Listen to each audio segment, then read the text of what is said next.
Hi everybody. So as we mentioned, we are going to be cooking a three-course Christmas dinner out of our leftovers, and we've actually chopped and prepared. I've had my wonderful sous chef here who's behind the scenes, and she's roaming around in a pixie hat. And what we've got is we have got our turkey that we've chopped up. Now it doesn't have to be turkey, it could be any other meat, and it could be the brown meat, it could be white meat, but we've chopped this up and we've got about 2 cups of this turkey, which is the leftover stuff. The vegetables that we spoke about, so this is the parsnips and the Brussels sprouts that we've chopped up, and this is the carrots, cauliflower and broccoli, that's all chopped up as well. And then potatoes, roast potatoes left chopped up, and then I've got a few other bits and pieces, so we'll talk about that. So I've got an onion finely sliced, some tomatoes sliced, ginger garlic paste, the recipe is there in the recipe booklet, fresh coriander, the spice kit which has got the spices in it, and we'll go through that, and rice, about 2 cups of basmati rice, and that's pretty much all you need to turn the magic into something completely different from what you've been eating. So the way I do it is that we're going to do it in the way that we would cook at home, and this whole thing takes about 20 minutes from start to finish. But I'll start and I'll show you the way I do it at home, and then you can either follow bits of it if you're making just the curry or just the rice or just the pakoras, but you can stop and start.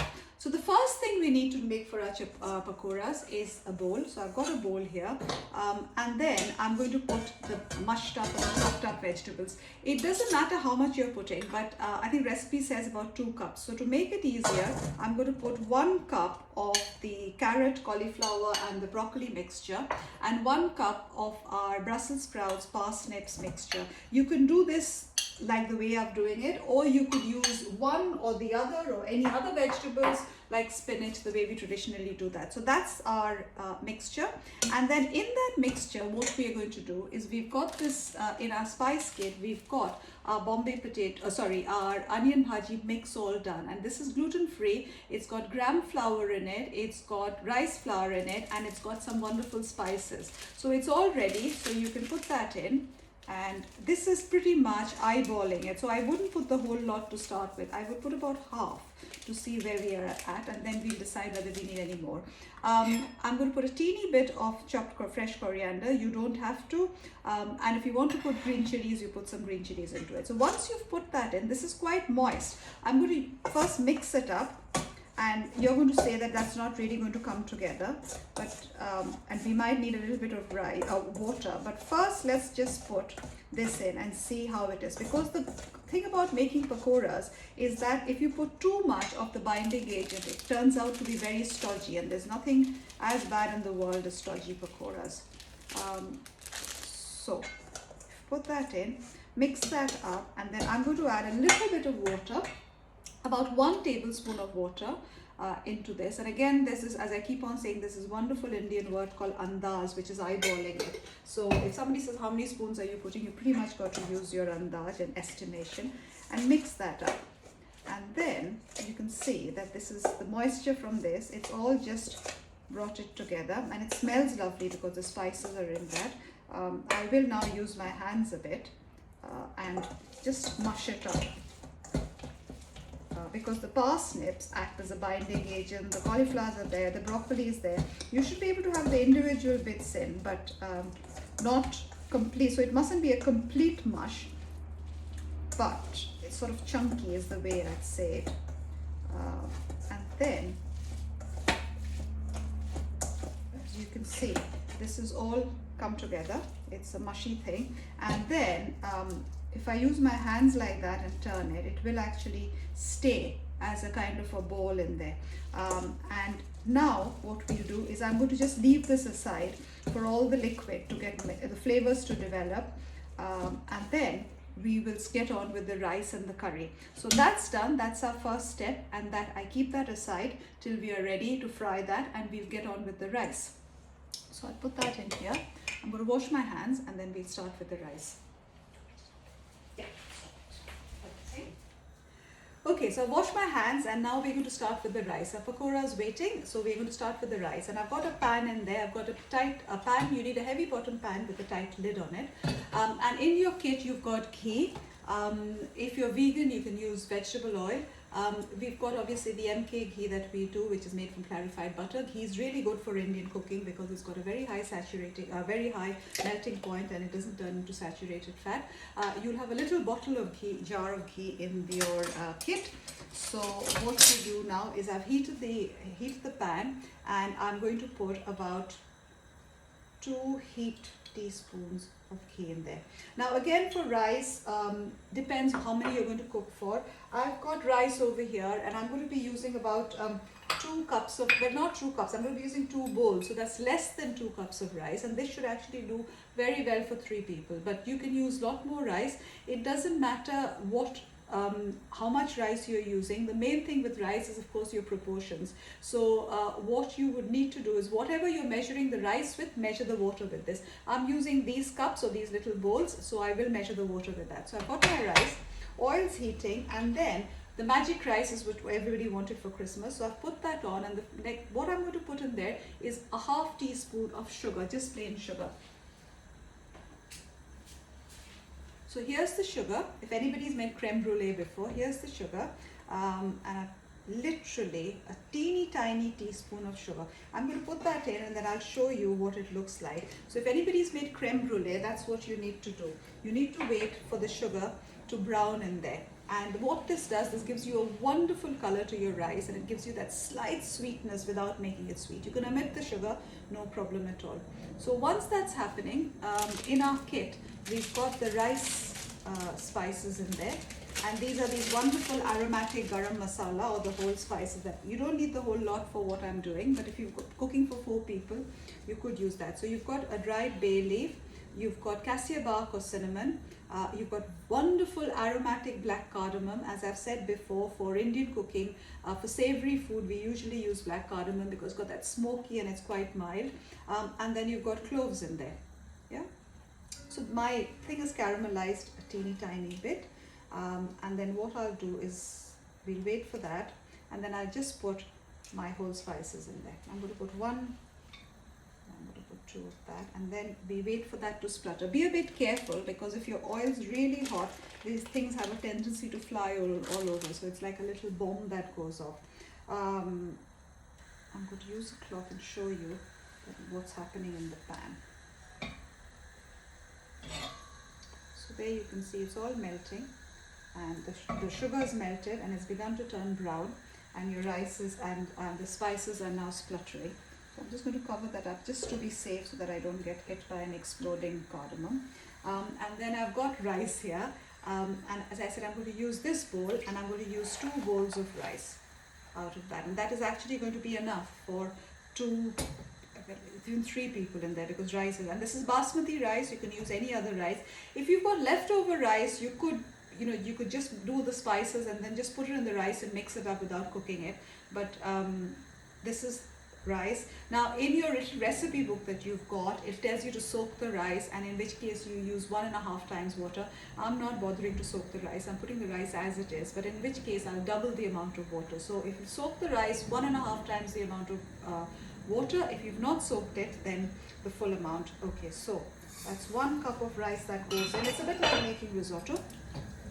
And that's 2 cups of rice that goes in. Now rice is, what I always say is that treat it very gently, because you get this lovely long grain basmati rice, and if you go at it vigorously, you've actually broken it. So treat it with care, and then just give it a little stir, so that the oils coat the rice beautifully.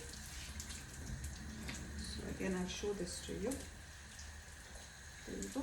And if you want yellow rice, at this point you can put a teeny tiny bit of turmeric. We are just doing white rice because I quite like the contrast. And then if you're doing something for Christmas, you can use nuts into it. It's optional. You can use cranberries, you can use raisins. You might have dry fruits sitting from Christmas. You can put some of that. It makes it really good. So that's the rice that's stirred. And then I will now put 4 cups of water, which is 1.5, double of that, sorry. So we go 1, 2,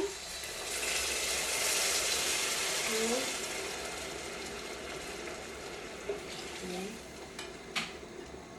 and 4. That shows I can count. So we do 4 cups of water in that.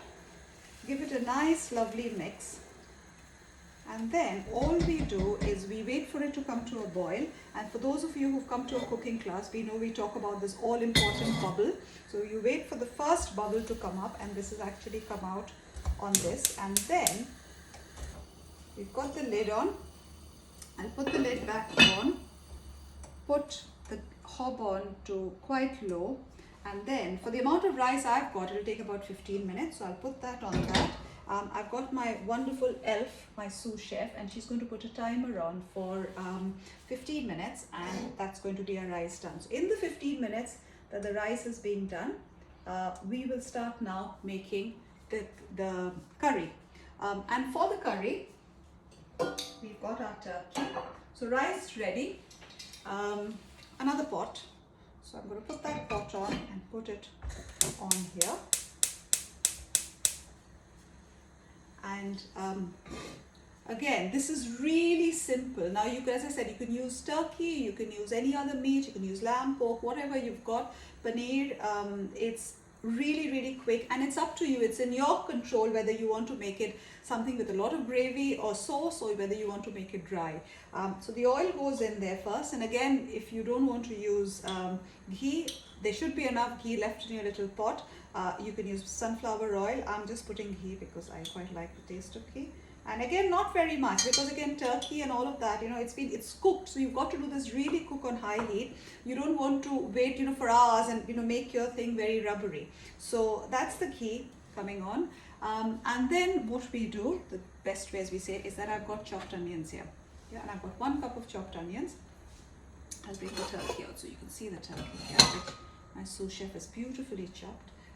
So we've got turkey, we've got onions, and I'm now putting a cup. So that's 2 medium-sized onions that I've put in there. So the onions go in, and I'll put that on to fry. The heat's not on completely, so put that on.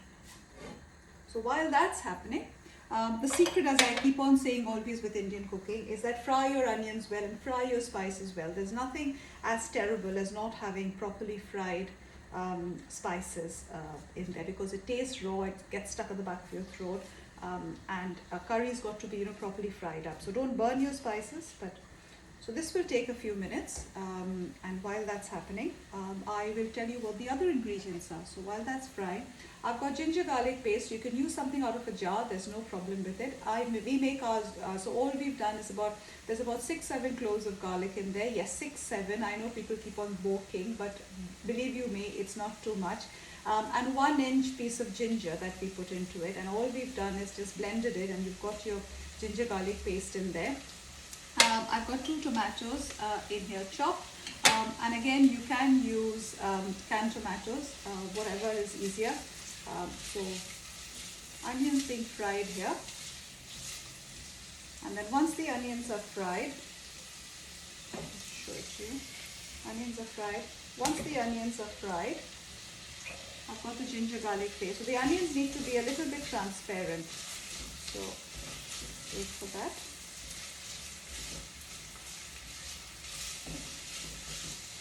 And lots of people use grated onions. I don't really like grated or onion paste because I find it takes longer to cook for some strange reason. So it's much easier to just fry it up, to chop it up into really fine pieces, and it works quicker.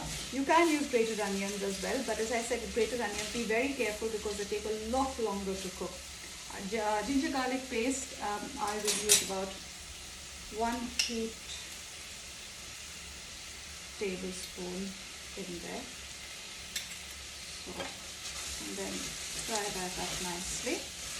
The reason you put the ginger garlic later on is because onions take a little bit longer to cook. So first get the heat going for the onions, and then put your ginger. And you can't really see this, but I'm cooking this on high heat on a heavy bottom pan because the heat gets distributed, and it, you know, that's what you need to do. You need to cook it on, you know, on high heat because you don't really want to overcook your stuff. And then that's been there for about a minute. Susie, is it worth showing what this looks like? And then come closer, and then come closer, and then come closer, and then turn it. No, I think we can't. It's okay. I will tilt it up. for everybody, don't worry. So that's that. So you can see it's being fried. And I'll show you the finished product in a minute. So yeah, so that, yeah, you can go back now. Yep, perfect. Thank you. Yeah, so then I've fried that up. Yep, that's good. Thank you. Yep. So we fried that up. And then now what we'll do is the next step is to put our spices in there. So I've got we've got the chicken meat masala in there, which is in our little pack. And again, for that amount of turkey, I would probably use most of it. I'll leave a little bit out. So I've put a good tablespoon. So I've put about half of that in, okay? So that's about, or 3/4 of it. So that's about a good heaped tablespoon that's gone. And if you're making this for about 4 people, I would use the whole thing. So that goes in, and then you can, that's, the spice, make sure the spices don't stick, because this is the time when the spices can get burnt and they stick. So we have that, and then the best way, as I keep on saying, to prevent spices from sticking is that you put tomatoes, because the natural juices of the tomatoes are great. It takes off all the sticky bits and it actually cooks it down really lovely. So I will show you what this looks like in a moment, so you can see what this looks like. But now we get it to cook. So now it needs to simmer for a little while. It is more just for cook for a few minutes.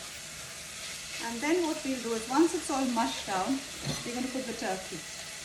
Yeah. So we sit on high heat and the turkey goes in.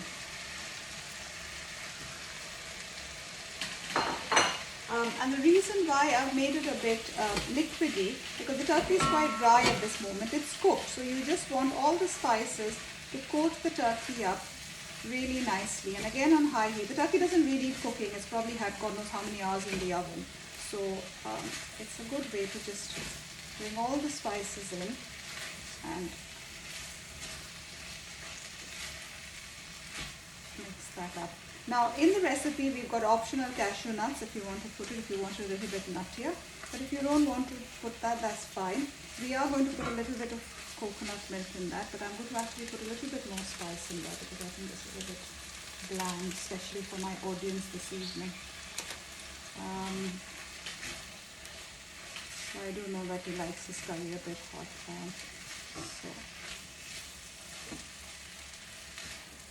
So this is really up to you. It's up to your, it's up to you how spicy or how mild you want to make it. So while that's happening, there's not very much cooking required. So while that's happening, what I'm going to do is I'm going to make up some coconut milk. Now we did debate whether we were going to give you cans of coconut milk, but then you've got this wonderful coconut milk powder, and I'll make the coconut milk. So you don't again need very much. So I've got a little glass in here, or a little bowl in here. I'll put that here. And then with this, I will put some coconut milk. So I'll put about half of this in there. So I'll put half of that, and then what I'll do is I'll mix this up with water and make a paste. The good thing with this is you can make a paste and then you can add the water later on as well and thin it out. So it's really up to you how thick or how thin you want it. If you want it sort of quite thick, then don't use too much. But if you want it, like a runny curry, you can dissolve it. So the idea is you put this coconut milk and you mix this up till you get coconut milk powder. And it's as simple as that. So put that. You can see in a minute I've got my lovely, very thick coconut milk, because I'm not going to make my curry very liquidy. I just want it slightly sort of. So I'll put that in. And another cup of bowl of water, and that will be mixed up.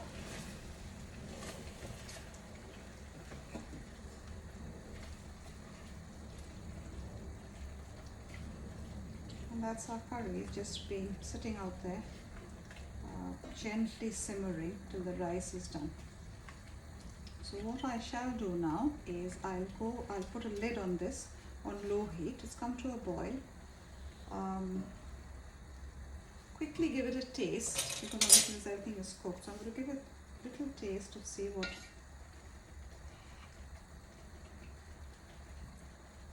Yeah, It's fine. It has got a kick to it, but I'm not complaining too much. So we've got that, and then what we do is I'm going to put this lid on this one and let that simmer gently till the rice is going to get done. How much longer have we got on the rice? What does my sous chef say? She says 6 minutes. So that's actually perfect, because in 6 minutes our pakora should actually be done. So I'm going to put that down. And now what we've got is I'm going to heat the oil up for the pakora. So you can see the rice is now on its way. It's got 6 minutes more on it. The curry is happily cooking, and the pakoras are now going to be done. And that's, it's as simple as that. I think I've taken about 20 minutes or so, not even that, because we said 20 minutes on the rice, so I've taken about 15 minutes. So, sorry, we were going to do Bombay potatoes before that. So, yes, we're going to do, so let's do Bombay potatoes before I do the pakoras. The Bombay potatoes are just literally a 1 minute job as well. So let me find another pan. Pan goes in. And then we heat the oil up. And again, these Bombay potatoes are lovely. You can have them with drinks. You can have them with, as an accompaniment. And obviously, because we are doing 3 things, we are doing rice, we are doing curry, and we are doing Bombay potatoes. So I put the Bombay potatoes on. I put the ghee on, and the ghee is being melted. And this one is literally a stir fry job. So you've got the Bombay potato mixture, and I have got chopped up roast potatoes. Now this has already got all the fat and everything, because yesterday this was all very crispy when you were having it. So all we've got to do is just bring it up to life a little bit. So that's being heated, and I shall now put half of these spices, because we've got about 2 cups. So I'll put half of these spices, and you can keep the other half for the next time. And just let that splutter. But I'm going to just check if I've got one more thing, because there's 2 options of making that. So let this splutter, and I shall be back in a second.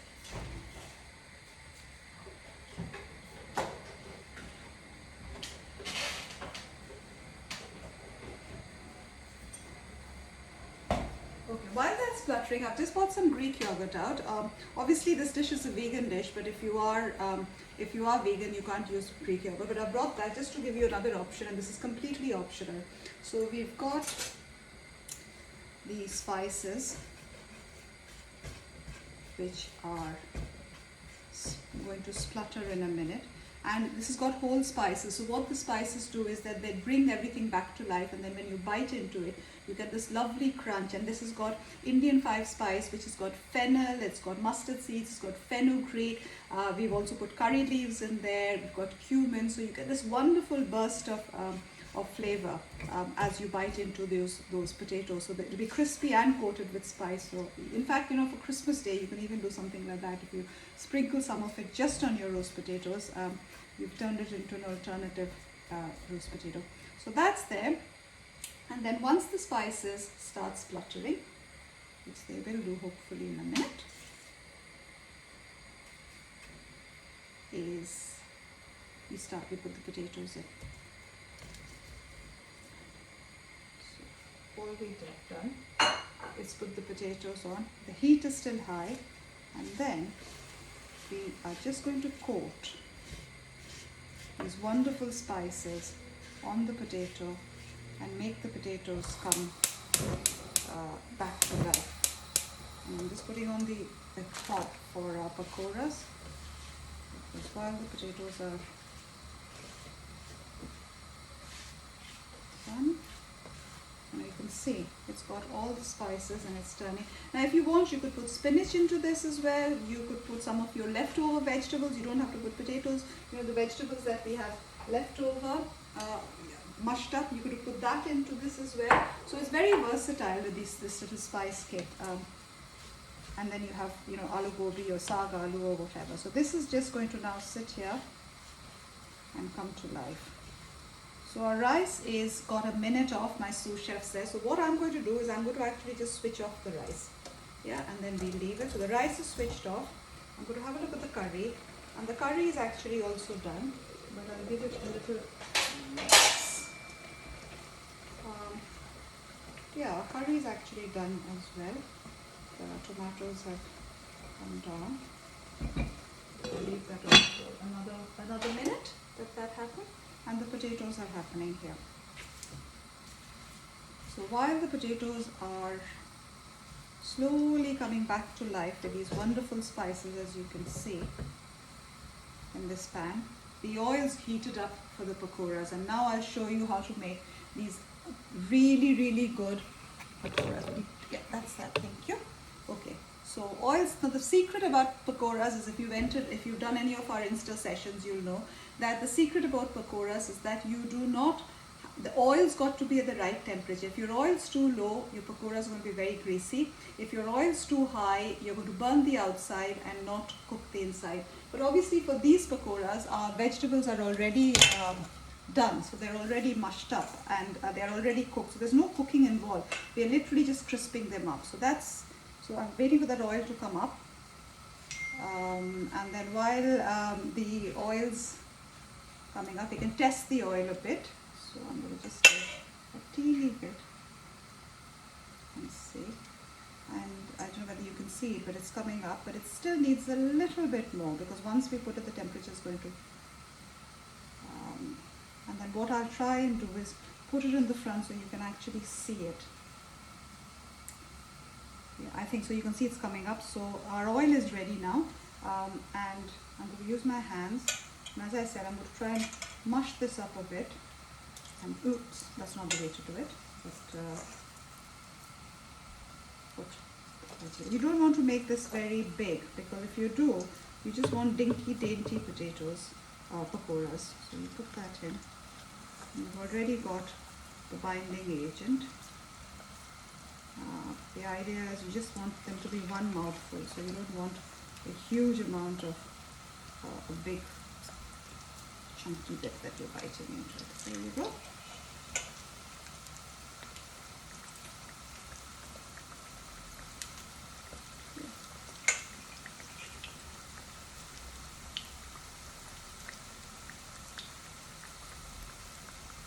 If you find at this point that everything is sort of separating, then you know you haven't put enough binding agent into it. I'm going to reduce the heat a little bit. Put this down. I'll just go rinse my hands and then come back. So you can watch the potatoes being done. Our rice is done.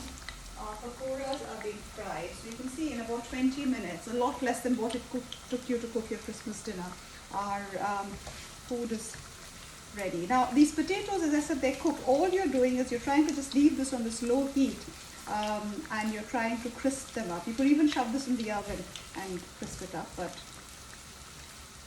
so this is done. If you wanted, you could have put some yogurt into it, but I'm not, because I'm just waiting for this to crisp. And then, as I said, the option is to put yogurt with it. And then let me now take this out. Let's see what's happening with this. So these are slowly crisping up. You've got to be a bit patient with pakoras.